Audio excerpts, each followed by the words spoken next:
Muy buenas, ¿qué tal? Saludos a todos, espero que se encuentren excelentes. El día de hoy me encuentro aquí con José Luis Medina, un grandísimo compañero, excelente músico y también todo un profesional. Lo he invitado para que nos cuente un poco de qué se trata su profesión, que es muy interesante y muy importante para la sociedad. Y además de eso, que nos cuente y les pueda también demostrar a ustedes la excelente persona, increíble, talentoso músico también que es. Y bueno, pueda contarnos un poco respecto a todo lo que él ejerce, todo lo que ha aprendido y la importancia que tiene todo esto para la sociedad. Entonces, bueno, José Luis, no te tomo más tiempo. Bienvenido a este podcast y bueno, también eres el primer invitado. Es para mí un placer que estés aquí y ya te doy la palabra. Tremendo, Eric, de verdad que te aprecio bastante y ya sabes que ya también pues nos conocemos, te agradezco la invitación, creo que es una tremenda oportunidad y también quiero felicitarte porque este espacio que creo que es una retroalimentación para otras personas que también la idea es compartir diferentes materias de interés, que sea para una persona para el crecimiento o para la formación y al fin y al cabo también creo que esto es necesario. Te dé y se pueda compartir entre todas las personas, porque todo lo que se agregue en la cultura es un beneficio para todos. Entonces te felicito y me ha encantado estar aquí. Muchísimas gracias por haber considerado la invitación, de verdad. Dentro de todos tus compromisos y cosas has sacado el tiempo y de verdad siempre voy a valorar mucho eso. Aparte, como te dije, eres el primer invitado y bueno, esperamos aquí que tú marques el rumbo de cómo va a ser el podcast, vayas definiendo un poco el concepto de qué se trata, que al final es traer personas de diferentes disciplinas para que nos cuenten un poco de todos los gajes del oficio que tiene, todo lo que hacen, todas las implicaciones que tienen y sobre todo su importancia para la sociedad. Entonces, muchísimas gracias, hermano, gracias por esas palabras increíbles de tu parte y bueno, de mi parte todo el cariño del mundo. Y bueno, vamos a dar inicio a este podcast para empezar a ver un poco el tema. Y primero que nada la gente dirá, bueno, ahorita mismo dirán, wow, José, cuéntanos un poco, ¿a qué es lo que te dedicas? ¿Cuál es tu disciplina? ¿Cómo la definirías tú? Y bueno, que nos cuentes un poco en qué consiste. Bueno, mira, en estos momentos estoy enfocado bastante, trabajando bastante en lo que es la rama del derecho de autor. Derecho de autor aquí en Panamá, que realmente lo conocí en esta búsqueda de poder juntar lo que era la parte musical con la parte del derecho. Porque buscando un poco mis orígenes, cuando yo era niño, que estaba en la escuela y todas esas cosas, bueno, me vi muy joven, descubrí la música. Entonces, al final, cuando ya llegué a ese momento de graduarme, empecé a mi propuesta de quiero estudiar música, pero no caló bien esta idea en el círculo donde yo estaba con mis papás. Y al final se me propuso la idea de, bueno, estudié una carrera universitaria y ya después vamos viendo lo que se plantea. Finalmente, para no alargar un poco y no extenderme aquí, y terminé la carrera de Derecho, ya tenía 25 años cuando ya la terminé, y entonces al final, pues, siempre tuve esta espinita de la música. Entonces, sí pude estudiar en la Academia de la Música aquí en Panamá, hice unos pequeños años en el conservatorio, y después otros años en la Fundación Danilo Pérez. Pero siempre tenía como una balanza entre el derecho y la música. Y en el derecho siempre estaba la parte civil, la parte de migración, entonces, y la parte mercantil. Y entonces no sentía como algo que realmente me estaba como que llenando, pero sí lo encontraba en la música. Y justo coincide como el nacimiento de mi hija, donde comienzo a replantearme algunas cosas y por temas de búsqueda y buscar información en la parte del derecho conocí lo que era el derecho a autor, algo que yo no lo conocía. Realmente, aunque era abogado, no tenía la idea de definir el concepto como tal de lo que es la profesión de derecho de autor, qué es lo que abarca y qué obras, a quiénes, etcétera, etcétera. Entonces descubrí esta parte y me encantó, o sea, me encantó porque tenía que ver la profesión del artista, la parte cultural. Entonces justo también a los pocos meses nace el Ministerio de Cultura, la Dirección de Derecho de Autor que estaba antes en el Ministerio de Comercio e Industria en Plaza Edison, se muda para el Ministerio de Cultura de Argentina en el edificio. Y entonces todos me di cuenta que era un movimiento que estaba como reciente y bueno, que ya venía, o sea, el derecho de autor en Panamá viene desde toda la vida, o sea, desde la primera constitución en Panamá ya está abarcado en 1904, luego el Código de Comercio, luego se crea una ley en el año 95, o sea que es algo que ya viene muchos años, pero realmente vi que había un movimiento reciente con el tema del derecho de autor, la nueva dirección, un nuevo nombramiento, una nueva directora, entonces se me acerca porque voy creando una especie de blog para hablar de derecho de autor en Panamá. Entonces, justo a un amigo le llega esta información del blog y me dice, yo estoy creando una entidad para proteger a los actores en Panamá, a todos los artistas que forman parte de una obra audiovisual, un doblador, un bailarín, un actor. Entonces, todos los que son parte de una obra audiovisual necesitaban una protección de derecho de autor en la parte patrimonial, que es creando una entidad de gestión colectiva. Entonces, se me dio esa oportunidad, me sumé en el barco, había que meter todos los papeles en el Ministerio de Gobierno, en el Ministerio de Cultura, así que, bueno, todo se fue creando. Ellos ya tenían un avance, pero bueno, cuando me fue yo, empezamos como a coordinar nuevamente todo para empujarlo de una manera más rápida.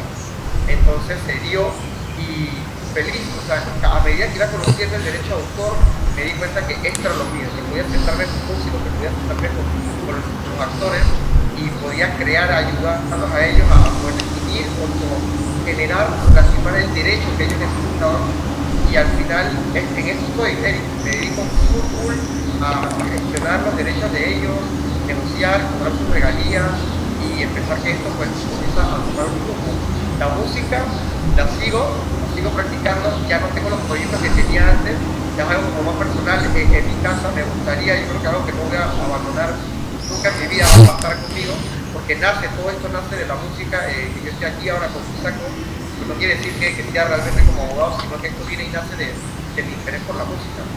Es muy interesante, José, muy impactante tu historia porque en realidad pasa algo que es bastante común, ¿no? En la industria de la música, en este caso, bueno, se tiene un poco estigmatizado que no es una profesión que vaya a generar dividendos, que a la final les pueda ser sostenible en el tiempo, rentable. Y bueno, es un poco lamentable porque no es la realidad y deberíamos todos trabajar un poco en ese sentido para que esa industria pueda cobrar una profesionalización idónea, para que pueda cumplir todas esas expectativas que tal vez hasta la fecha no se han cumplido y bueno, empezar desde nosotros mismos como individuos. Y realmente es una realidad social, ¿no? Algo que adolece la sociedad y es una cuestión también muy cultural. Pero es interesante cómo tu historia converge tanto de la rama musical como de la rama de lo que estudiaste. Y cómo en un punto llegan y se chocan esos dos caminos, ¿no? Y encuentras eso en el momento oportuno, como tú mencionaste. En ese momento estaba como tomando un auge este movimiento de la cultura. Y entonces estaban saliendo estas instituciones que pudieron permitirte entonces encontrar ya como el momento ideal y encontrar también tu lugar, que dijiste que te identificaste mucho con la protección de los actores, como mencionaste, audiovisuales, ¿no? ¿Podrías contarnos un poco la parte, un poco de dónde tú haces tus estudios, la parte de en qué lugar los haces, hasta qué nivel los haces, un poco cómo es tu formación? Yo terminé la escuela acá en Panamá, tenía 17 años y al final a esa edad uno siente como esa presión de qué hago, para dónde voy, cómo me destino, etcétera, etcétera. Pero tenía la suerte de que estaba bastante claro que lo mío era la música, porque justo había estudiado los últimos 2 años de la escuela en el conservatorio. Entonces fue como un clic muy directo. Entonces, como te decía, para no repetirme, lo que le planteaba a mi papá era, yo quiero seguir estudiando, porque ya había hecho el primer año introductorio en el conservatorio y luego el primer año. Un año introductorio y luego el primer año, arrancando. Yo hice el primer año, o sea, hice el año introductorio y luego el primer año, y ahí me gradué de la escuela, ya quería seguir, pero ya el segundo año, ¿no? Estaba estudiando bajo eléctrico. Entonces, bueno, el maestro, el profesor Roberto Flores, a mí creo que es muchos años que ya perdí el contacto con él. Pero como te dije, al final no se dio la oportunidad, creo que al final no es echarle la culpa solamente a una persona, yo creo que también uno mismo tiene que saber decidir lo que quiere, pero realmente fue una ola de presión que... Claro. Finalmente, como mi mamá es española, yo también soy español, yo tengo la doble nacionalidad por parte de mi madre, ella es española y por parte de mi padre soy panameño, que yo tengo más afinidad con los panameños porque nací en Panamá y he vivido prácticamente toda mi vida aquí. Entonces, pero bueno, no quiere decir que también tengo una nacionalidad española, y como mi abuela estaba viviendo en Madrid, dije, bueno, y si pruebo, que agarro un avión y pruebo, me voy para Madrid, veo qué hay allá y etcétera. Entonces, bueno, con 17 años, ya casi como para cumplir los 18, me fui a Madrid y en ese abanico de posibilidades de carreras que había, universitarias, porque entendía que tenía que ir a la universidad, dije, dije, bueno, derecho, vamos a estudiar derecho, vamos a ver qué hay por ahí y qué sale. Fue difícil porque venía de toda la corriente de la escuela, luego me di cuenta que la formación educativa era diferente. Ya tenía que hacer un examen para ingresar a la universidad y no me sentía preparado para poder enfrentar ese examen, que tuve que prepararme. Ellos en España se preparan casi el último año de la escuela, se preparan para hacer el examen. Yo lo hice como en 3 meses. Wow. Realmente yo llegué allí en enero, para en diciembre, en enero llegué y el examen lo tuve como 4 meses prácticamente, en el mes de mayo. Yo llegué en enero, entonces fue realmente como que difícil para prepararme todo. Lo hice, aprobé, entré en la carrera de Derecho en la Universidad Complutense de Madrid. Así que esto fue un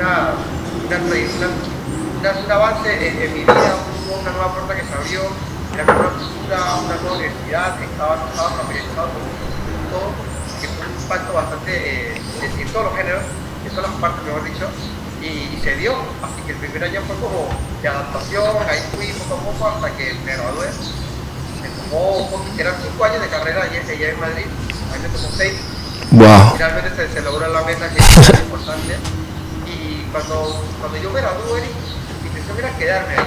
Pero justo en España en ese momento estaba viviendo una crisis. En el año 2011, el tema laboral, la parte económica, no solamente en España, sino que era a nivel europeo.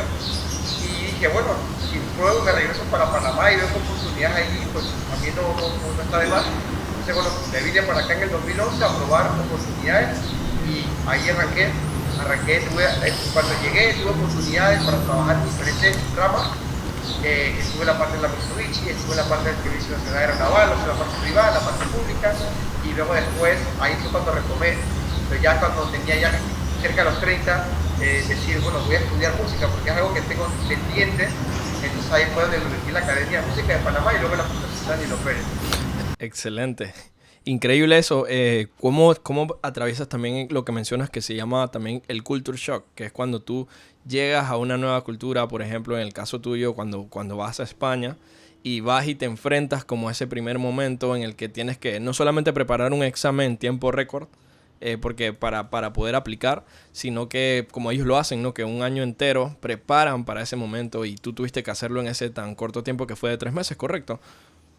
Sí. Pero por ahí era mucho material, porque era toda la historia contemporánea, filosofía, muchas materias que yo no estaba familiarizado. Pero bueno, al final dije, vine aquí a estudiar, tengo que darlo todo. O sea, realmente es verdad que tú piensas como lo voy a estudiar, claro, voy a hacer cosas que de repente, ya que estoy en un país, soy joven, pero por alguna razón tuve centrarme en, tengo que darlo todo, o sea, voy a demostrar que vine aquí, que puedo como que hacer ese cambio en mi vida, entrar a la universidad y al final pues lo único que tenía que hacer era estudiar. wow. Entonces me concentré en eso y bueno, se dio la oportunidad. Muy importante eso, la disciplina con los estudios que uno se propone y todas esas oportunidades, enfrentarlas con toda la responsabilidad del mundo, ¿no? Al final, lograrlo, no solamente el resultado final, sino también el proceso, cómo lo haces, ¿no? Cómo lo ejecutas. Y bueno, es un orgullo escuchar esas cosas porque en verdad, como dije antes, hace mucha falta en la sociedad personas que tengan toda esa visión, toda esa disciplina, todo ese enfoque muy claro. Y bueno, también los valores, porque de allí viene todo lo demás, ¿no? Una consulta, José. Vamos a entrar un poco en materia de la parte que tú básicamente ejerces, lo que es al final tu profesión y en la cual, por la cual hiciste también tus estudios, ¿no? Toda tu formación. Hagamos principalmente una pregunta bastante sencilla. Para los no entendidos sobre qué es el derecho de autor, tú podrías buscarnos un ejemplo muy, muy sencillo en el cual las personas, a través de un ejemplo práctico, pudiesen entender la definición un poco más, de una manera mucho más diseccionada, mucho más sencillita, mucho más masticada. El derecho de autor, ¿en qué consiste realmente? El derecho de autor, vamos a enfocarlo en todo lo que nace de la creación del intelecto del ser humano que llega a ser plasmado en una obra literaria, plasmado en una canción interpretada por un efecto, una obra audiovisual. Puede ser un croquis de algún arquitecto, de un mapa o una invención científica o una aplicación que uno crea. Al momento de llevar tu idea a plasmarla en alguna aplicación, ahí desde ese día, de ese momento que está en tu cuarto, en tu habitación, nace la protección de lo que es el derecho de autor. Ok, nosotros, perfecto, ¿no? Sí quedó claro porque es todo lo que nace de la creatividad del ser humano, ¿no? Todo lo que nace de la creatividad y como tú dijiste, en el momento que llega a la fijación. Es decir, mientras lo tenemos en nuestra mente, por ejemplo, ya ahí nace una pregunta muy interesante. Algo que yo solamente estoy pensando, pero no he plasmado. Por ejemplo, yo ahorita te digo, mira, yo creo que podemos emprender un proyecto que me parece que va a ser muy revolucionario, que va a tener un gran impacto en la sociedad y que va a ser una tremenda idea. Esa idea, si tú la tomases y de pronto tú al final la terminases realizando o materializando, realmente se podría considerar que las ideas que aún no están en la parte de la fijación, como digamos ya plasmadas o por escrito, tienen algún tipo de defensa o alguna manera de debatir si realmente me pertenecían a mí al ser el que realmente las ideó o las originó. Fíjate que eso es algo que realmente pero tampoco terminé de contarte la historia porque me fui por otra rama, pero luego después, ya cuando te decía que cuando conocí a mi hija, ahí sí me replanteé muchas cosas de la música y el derecho, y ahí descubrí el derecho de autor y empecé a hacer una maestría virtual en la Universidad de Barcelona y en la Escuela de Negocios. Y ya después de ahí, cuando descubrí todo lo que es el derecho de autor, me empecé como a apasionar y comencé a descubrir la organización mundial, la propiedad intelectual de la OPI, los cursos gratuitos, y comencé como a hacer una formación de derecho de autor cada vez como más desarrollada, y tanto la universidad como los cursos, como la misma práctica, apoyándome también en la ley, siempre menciona lo que tú dices, la idea no está protegida en el derecho de autor. Lo que está protegida es la plasmación de esa idea, ¿no? La fijación en alguna obra, ciencia, audiovisual, musical, literaria, etc. Entonces, al final, eso va a ser un tema bastante delicado si yo tarareo una canción o le digo a alguien que voy a escribir un libro sobre o un guión de alguna obra sobre esto, y la persona al final va a su casa y empieza a trabajar sobre esa idea y la fija, la plasma. Al final, la forma en cómo de sustentar que viene de uno y no del otro va a ser bastante interesante, porque ya se ha dado caso de esto. Ok. Es muy difícil al final apelar en ese caso, de repente defender algo que no está por escrito, ¿no? Me imagino que no reúne las suficientes pruebas o evidencias, digamos, claras que puedan un poco decir que eso realmente salió de tu cabeza, porque en ese momento digamos que no había más nadie. Eso es una idea que yo te conté al oído y te dije, mira, a mí me parece que este proyecto va a ser un proyecto tremendo.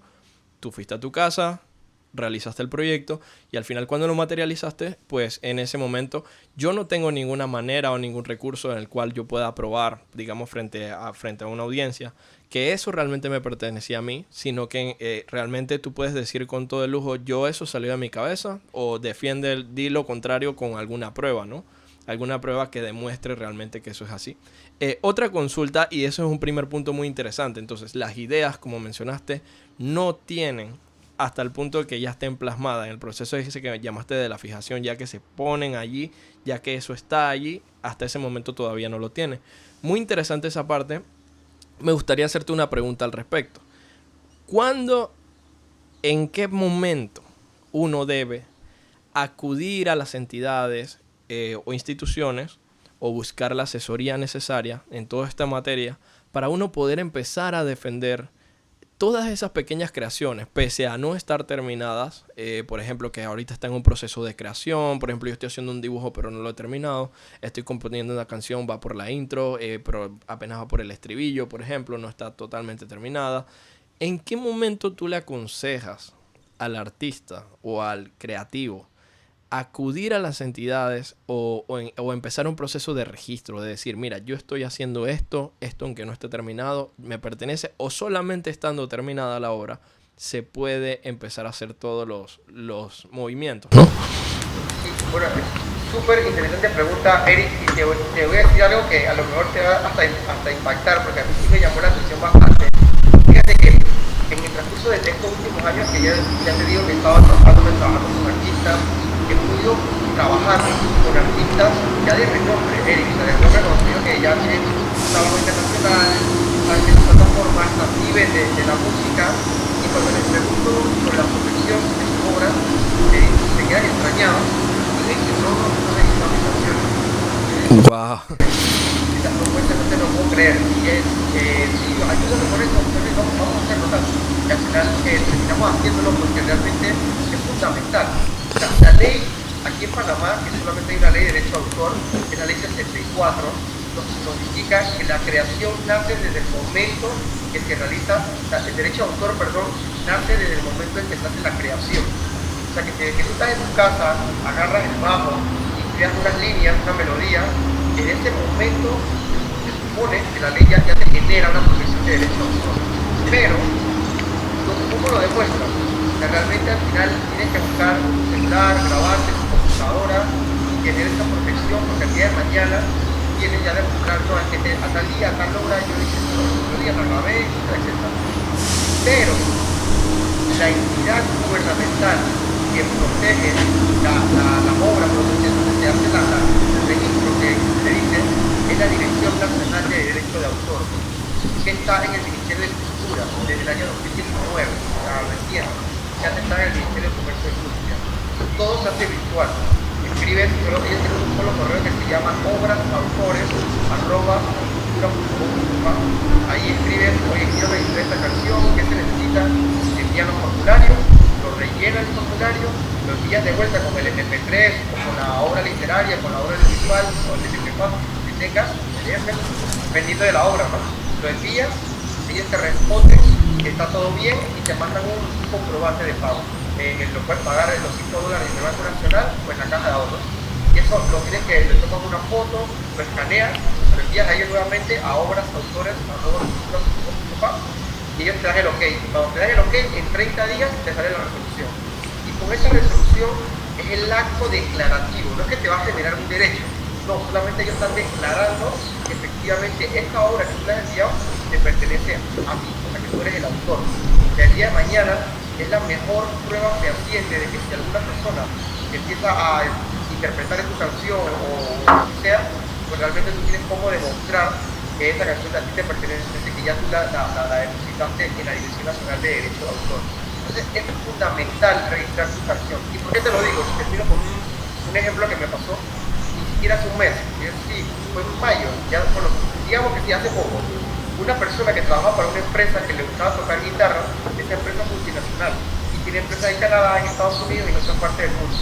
Hicieron como una actividad aquí en Panamá, y el jefe le dice, oye, tú estás con la guitarra y tal, no te creas una canción como para el evento, no sé, de repente para abrir algo sencillito que tenga que ver familiarizado con la empresa y con la actividad que se iba a hacer. Así que la creó y la tocó. Y ese día, el jefe de Estados Unidos le encantó la canción y me dijo, oye, ¿por qué no la grabas y por qué no la haces en inglés? ¿Y cuánto me puedes cobrar pues, por regalía, por cederme la canción y utilizarla en las propagandas, pero ya no a nivel de Panamá, sino ya en Estados Unidos, Canadá, etc. Y él me llama, porque bueno, por cosas de un amigo, porque él realmente no vive de la música, sino que toca en instrumentos, pero esto lo digo porque el alcance del derecho de autor, o sea, no solamente va el artista, sino que el derecho de autor nace para cualquier persona que tenga esta creación del intelecto y que tú no sabes dónde va a ir. Y esa canción que creaste en tu habitación pensando que era para algo sencillo, Claro. al final se hace macro, se va de las manos de uno y al final uno no sabe cómo puede hacer esa protección. Entonces hoy en día la canción se grabó en un estudio, ya se está reproduciendo en Estados Unidos, en Canadá, lo que yo sé en esa parte, pero sé que iba a ir para otras partes. La pudo registrar en la Dirección Nacional de Derecho de Autor y pudo llegar a un licenciamiento. El jefe, esta canción es mía, yo te la voy a licenciar, o sea, para que tú la puedas explotar por 3, por 5, por 10 años, la puedas modificar y enseñar en otros idiomas, en alemán, en inglés, la puedas hacer y yo te voy a cobrar por eso. Luego después de X cantidad de años, la canción vuelve a mi autoría. Yo soy el titular exclusivo de la canción. Increíble. Fue bonito la experiencia y él estaba muy contento porque ni siquiera eran 30 segundos, era muy cortita la canción, pero tuvo un impacto y se reconoció su derecho de autor. Y eso fue aquí en Panamá, un panameño, aquí hace nada, hace muy poco tiempo. Interesante lo que mencionas de que al final en el caso, en el concepto, en la parte multimedia, ¿no? La música como tal, al final no depende de la duración. Quizás hayan conceptos preconcebidos que son erróneos como por ejemplo que dependa de la duración, como el que mencioné antes, que dependa de que la obra esté terminada, por ejemplo que dependa de que ya esté, ya como confirmaste en el proceso de fijación, o ya eso está plasmado. Una vez que está plasmado, y también esa duda que existe sobre si mi idea es buena, pero me la podrían robar, ¿no? Esa parte también. Entonces hemos ido ahí como un poco desgranando y creo que el concepto se está formando. Yo espero que toda la gente que esté viendo esto también el concepto se vaya formando un poco más, se vaya desgranando y la gente ya vaya agarrando una idea más clara, aunque obviamente es todo un espectro muy grande en el cual aprovechemos este momento para comentarle un poco a la gente cuáles son tus redes sociales, en qué medios te pueden ver, si tienes algún canal de YouTube, todos los canales, incluso también si les interesa tus servicios. Aquí muy probablemente habrán muchos artistas que deseen proteger todas sus obras y que consideren este video un material de calidad y digan, oye, esto me parece muy importante el valor que tiene y yo voy a tomar esto como un punto de inflexión en mi vida, en mi carrera artística, y desde aquí en adelante voy a empezar a trabajar de una mejor forma o de una forma más profesional, digamos, una forma más consciente. Así que cuéntanos un poco en qué redes te pueden seguir. Yo igual voy a dejar todos los enlaces y qué redes más o menos manejas y dónde se te puede contactar. Bueno, yo estoy en Instagram, JLM, que son las iniciales de mi nombre, Luis Medina, JLM Legal. Este es mi Instagram. Luego tengo también el teléfono en WhatsApp, que es 6272-4650. Y luego también tengo mi correo, que es josemedinalegal@gmail.com. Tengo esos tres. Perfecto. Los tres los vamos a dejar acá abajo del video, ¿te parece? Igual los pondremos aquí en unas pequeñas anotaciones para que la gente, cualquier persona que le pueda interesar, seguramente, como dije, habrán artistas que deseen darle un salto a su carrera de una manera más profesional, y todo esto es muy importante y debería ser de uso de todas las personas, ¿no? Al final, cualquier artista debería tratar de tomar conciencia y un poco ir incursionando, ¿no? En trabajar de una manera, como dije, más responsable, más profesional y un poco más maliciosa al final, porque hay que tener cierta malicia de que hay muchas cosas que pueden terminar sucediendo en el camino y que quizás uno no prevé al inicio cuando uno apenas está gestando sus primeras obras artísticas, ¿no? Uno piensa que simplemente le llama a la gente hobby o simplemente un entretenimiento, y no sabemos en qué momento el entretenimiento pueda despuntar, hacer algo muy macro, como mencionaste antes en el ejemplo de la persona que logró con una pequeña creación muy breve tener todo ese impacto ya a un carácter más internacional y trascender mucho más afuera de Panamá. Y aparte de ello, también recibir, como uno dice, ¿no? Al final su respaldo, su derecho, que se haga valer, ¿no? Y que al final obtenga también una remuneración de ser posible. Entonces eso me parece muy, muy bueno esa parte. Y bueno, ya vemos un poco cómo en la práctica se desenvuelve esta disciplina y en qué ayuda realmente a individuos como cualquiera de nosotros mortales que puede ayudarnos en ese sentido, ¿no? Una consulta, José. Una pregunta muy importante. Hemos hablado de el derecho de autor. Una pregunta, si tú pudieses segmentarlo, agruparlo. ¿Qué obras aplica el derecho de autor? Por encima tú mencionas son estas. ¿Y en qué obras no aplica? Ya que no se habla mucho de eso. Pero para tener un poco de conciencia sobre ambas, ¿en cuáles obras aplica el derecho de autor y en qué obras no aplica? Bueno, la verdad es que la lista bastante larga, te puedo mencionar algunas. Como te decía, la ley de derecho de autor aquí en Panamá es la ley 64, del 10 de octubre del 2012. Y en esa ley, en el artículo 11, ahí encontrarás una lista donde dice obras literarias, obras musicales, obras audiovisuales, programas de programación de computadoras, en fin, es una lista bastante larga que no logra hacer algo de memoria, pero las más principales pues la vas a encontrar ahí. No, realmente no sé cuántos son, pero son bastantes. Y todo lo que emane del derecho, porque puede ser una expresión científica, también tiene la protección de derecho de autor. O sea, realmente un arquitecto, un diseño, también tiene la protección del derecho de autor. Es importante saber que al final todo esto viene de la propiedad intelectual. La propiedad intelectual tiene dos brazos. La propiedad industrial, donde están las marcas, las patentes, los diseños industriales. En la otra parte está el derecho de autor. O sea, al final uno está en el Ministerio de Comercio e Industria, en la propiedad industrial, y el derecho de autor está en el Ministerio de Cultura. Entonces, todo lo que tiene del intelecto humano, una creación de una obra, ahí nace el derecho de autor. Y ahí puede estar desde un artista, un científico, un arquitecto, hasta puede ser estas personas que hacen como coach, y de repente uno se puede registrar, así también se ha hecho, algunos realmente un sermón, pero sí como una conferencia, se puede registrar. Entonces al final va para todo, es un abanico bastante amplio. Las que no se pueden registrar puede ser una ley no tiene, al final puede ser un legislador, etcétera, etcétera, pero no tiene la protección de derecho de autor. Una sentencia judicial tampoco tiene la protección, a través de carácter religioso. Luego también hay unas excepciones, pero bueno, esto ya realmente cuando ya se crea la obra y por si esta canción es de Eric, yo la puedo tocar, bueno, sí hay unas excepciones cuando la puedes utilizar, y se dice de repente cuando la vas a utilizar para un centro educativo sin un fin de lucro, tú puedes utilizar esa canción de Rubén Blades o de Eric, ya puedes de repente utilizar en una diapositiva, en una presentación para los niños, siempre y cuando no tenga ese carácter lucrativo, que realmente es donde más hace el énfasis. Tú puedes utilizar un fragmento o puedes ser una parte de una obra, siempre y cuando se dé para la enseñanza o para una actividad, pero que no tenga el fin de lucrar. Hay unas excepciones de cuando se puede utilizar una obra sin la autorización del titular. Últimamente sucede mucho que en estas distintas plataformas en las que se encuentra casi todo el día el tráfico, el volumen de personas ahí todo el día al pendiente, que son las redes sociales, por ejemplo las plataformas de creación de contenido, tanto YouTube o de streaming.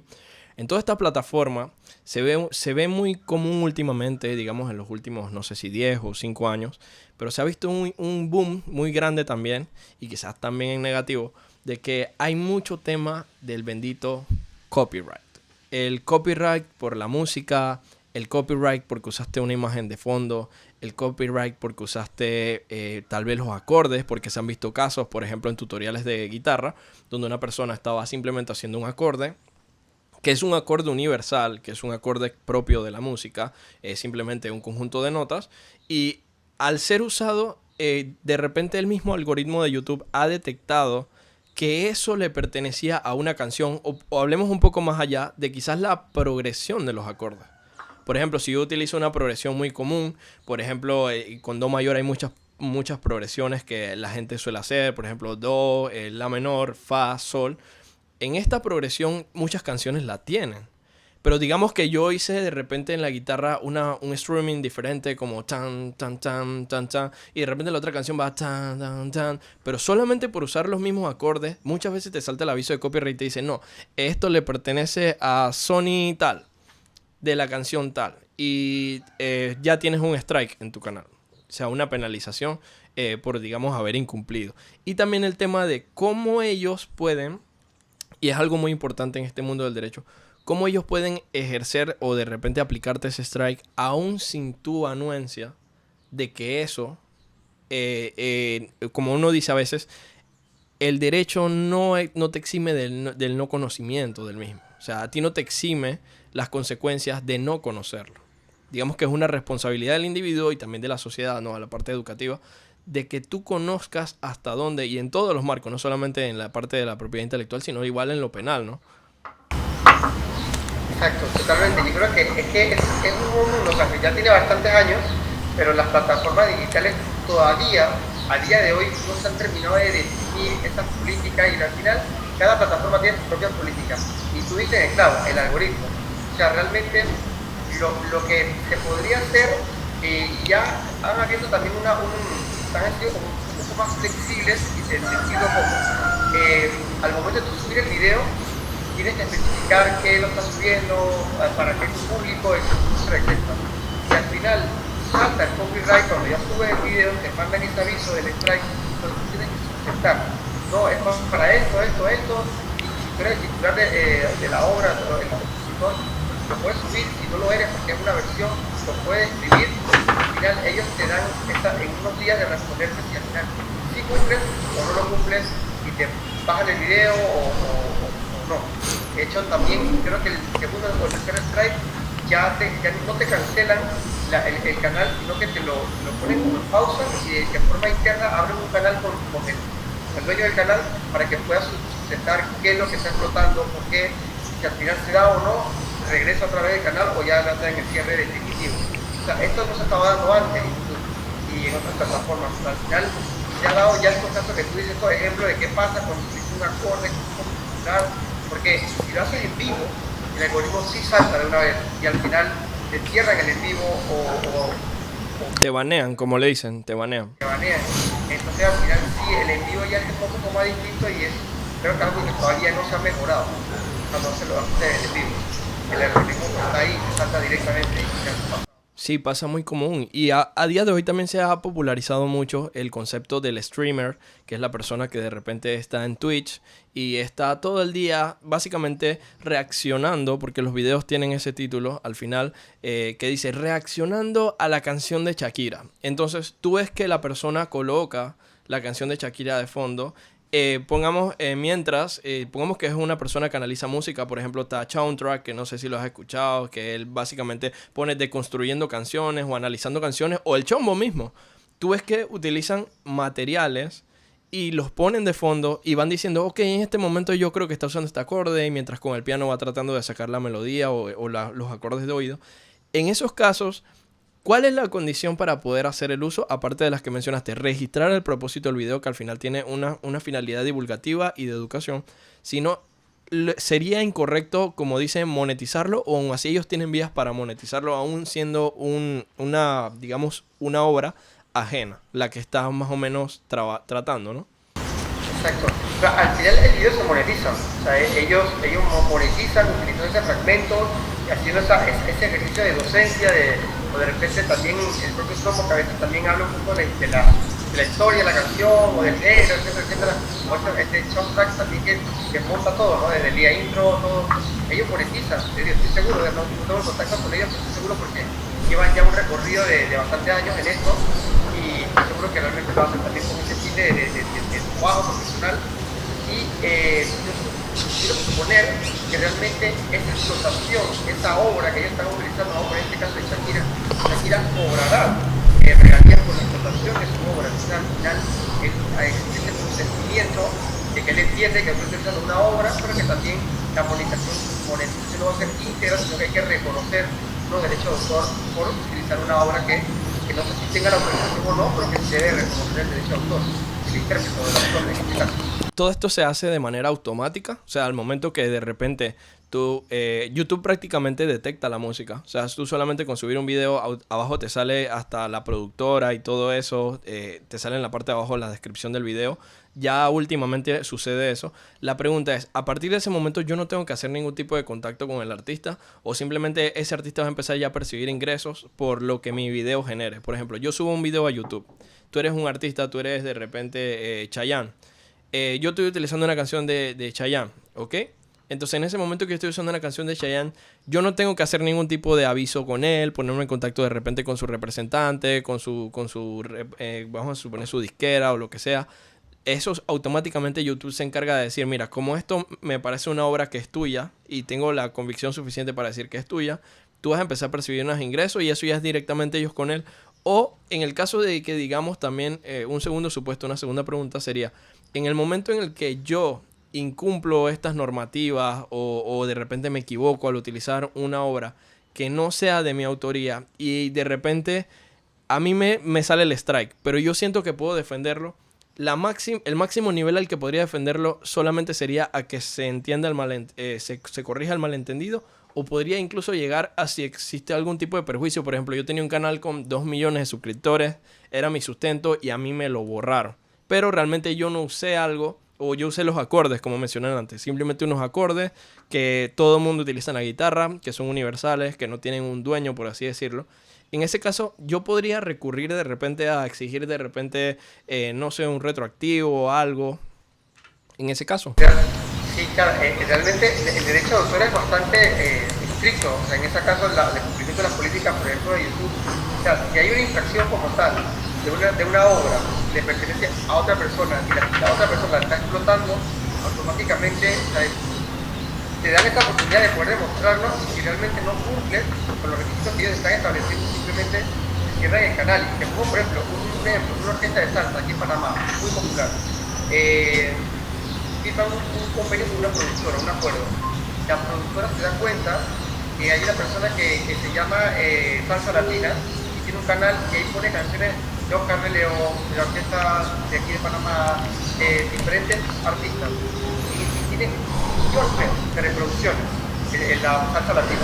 Y entonces te das cuenta que esa persona nunca preguntó o no tiene ninguna autorización de ninguno de estos artistas, ni ninguna de estas discográficas, simplemente que a nivel personal comenzó a explotarlo y YouTube, o sea, a través de estas productoras, dice, oye, pero es que hay muchos canales que están explotando mi canción, yo soy ahora quien representa a este artista, o sea que yo solicito que busque en tu algoritmo esta canción y la empieces a eliminar, y al final esta canción que tenía millones, finalmente pudo, o sea, la reproducción del video la pudo pasar al nuevo canal de esta discográfica y la persona al final pues dejó de en esa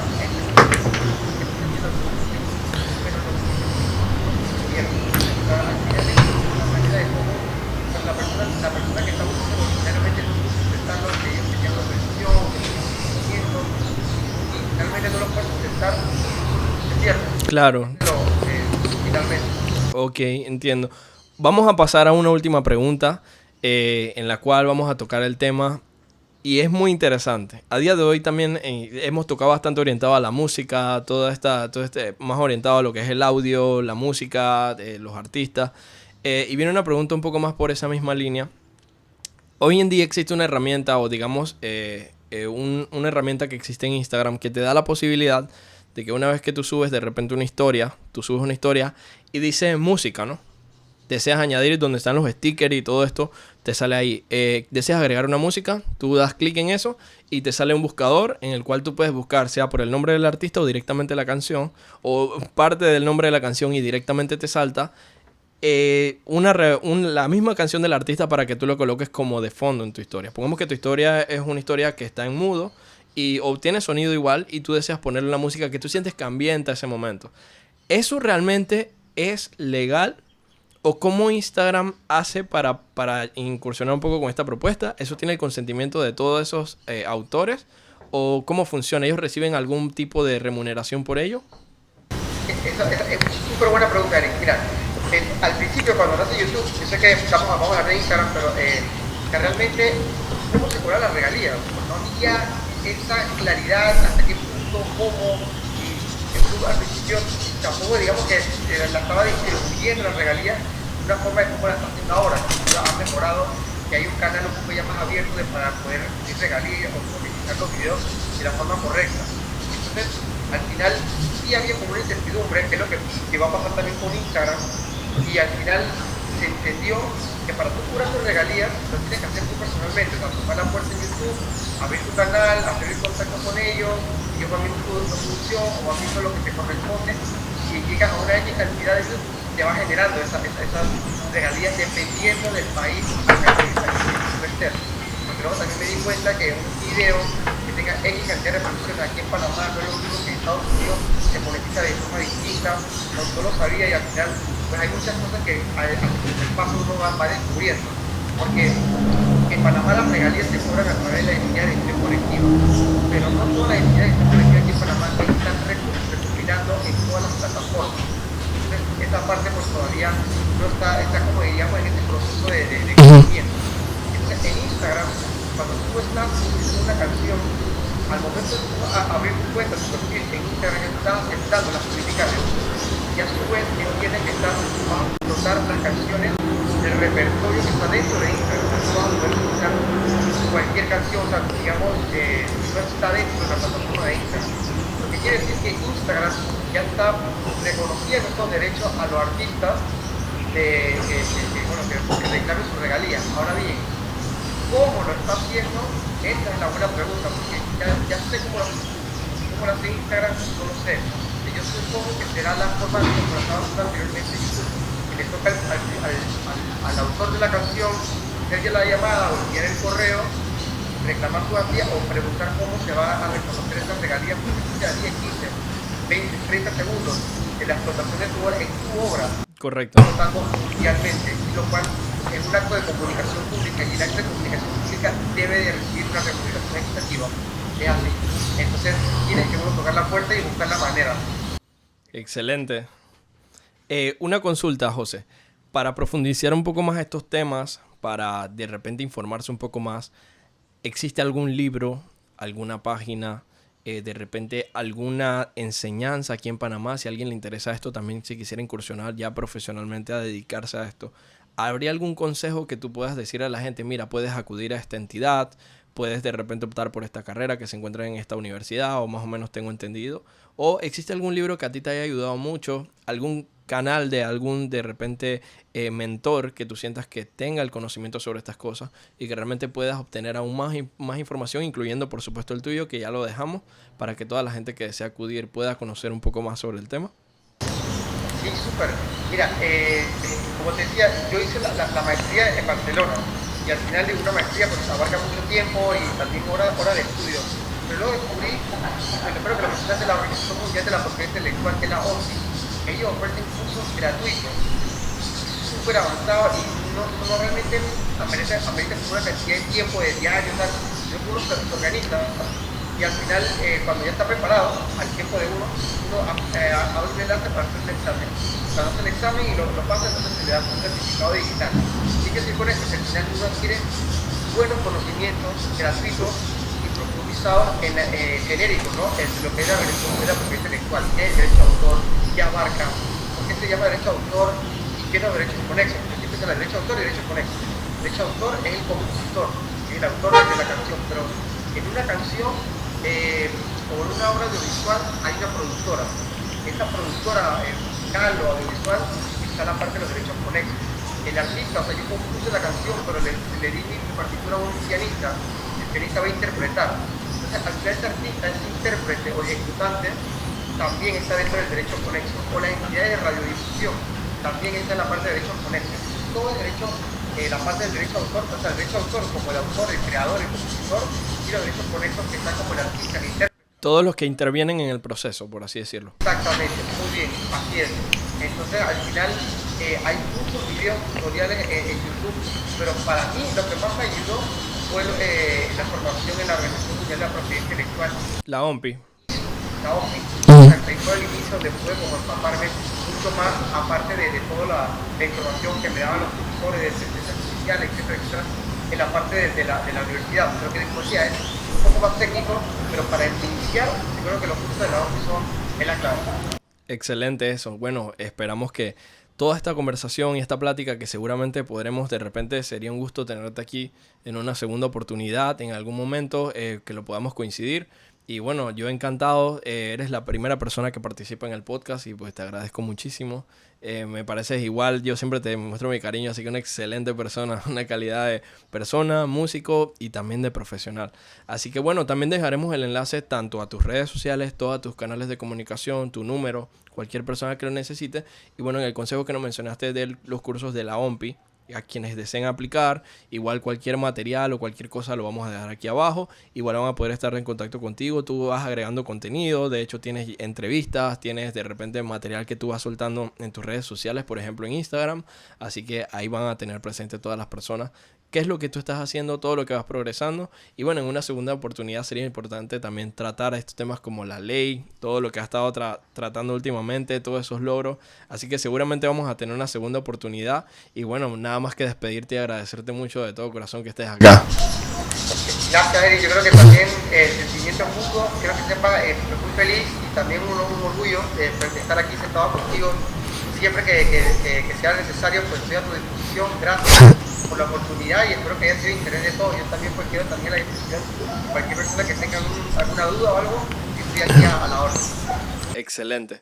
Bueno, nos despedimos. Esperamos que les haya gustado este podcast, que haya sido informativo y que para ustedes, si les gusta, si les parece que les agrada este contenido, pues no duden en dejar su like, su comentario y también comentarnos un poco cualquier otra duda futura que a ustedes les gustaría que le hiciéramos a José, cualquier pregunta que de repente alguna experiencia que hayan vivido o algo que les interese o les cause curiosidad o no tengan del todo comprendido. Pues para que aquí nos amplíen una segunda oportunidad y también cuéntenos a quiénes más les gustaría que trajéramos, de qué campos. Vamos a traer personas muy interesantes acá, pero igual ustedes pueden proponérnoslo. Así que ha sido un placer. Te despido, José, que te encuentres muy bien. Muchísimas gracias.